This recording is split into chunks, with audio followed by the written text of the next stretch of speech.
আসসালামু আলাইকুম। স্বাগতম জানাচ্ছি আপনাদের আমাদের চ্যানেলে।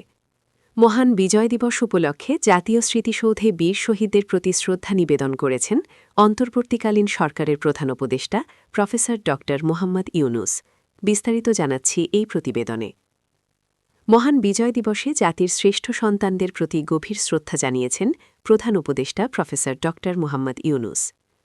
মঙ্গলবার ১৬ ডিসেম্বর সকাল ৬:৫৭ দিকে তিনি সাভারের জাতীয় স্মৃতিসৌধে পুষ্পস্তবক অর্পণ করে বীর শহীদদের প্রতি শ্রদ্ধা জানান।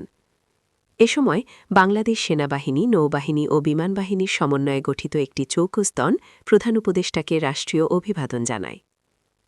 পুষ্পস্তবক অর্পণের পর ১৯৭১ সালের মহান মুক্তিযুদ্ধে শহীদদের স্মৃতির প্রতি বিনম্র শ্রদ্ধা জানিয়ে কিছু সময় নীরবে দাঁড়িয়ে থাকেন প্রধান উপদেষ্টা। এর আগে সকাল ৬:৩৩ রাষ্ট্রপতি মোহাম্মদ সাহাবুদ্দিন জাতীয় স্মৃতিসৌধে ফুল দিয়ে বীর শহীদদের প্রতি শ্রদ্ধা নিবেদন করেন। এদিকে বিজয়ের ৫৫ বছর পূর্তি উপলক্ষে বর্ণিল আলোয় সেজেছে রাজধানী ঢাকা। সোমবার সন্ধ্যা থেকেই লাল সবুজের আলোকঘটায় ঝলমলিয়ে উঠেছে পুরো নগরী। আলোকসজ্জায় মুগ্ধ সাধারণ মানুষ, বিজয়ের আনন্দে উৎসবমুখর পরিবেশ বিরাজ করছে রাজধানী জুড়ে। এভাবেই মহান বিজয় দিবসে জাতি শ্রদ্ধার সঙ্গে স্মরণ করছে ১৯৭১ সালের বীর শহীদদের।